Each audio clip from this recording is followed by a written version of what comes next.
guys, kurang.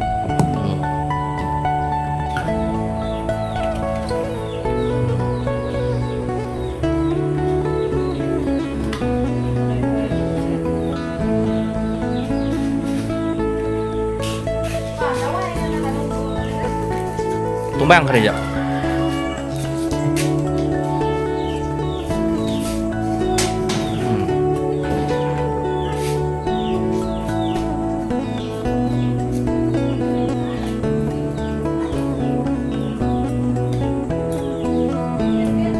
Đâu, sao sih ya? Kenyang.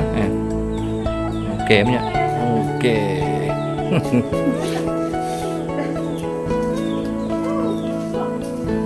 Oke guys.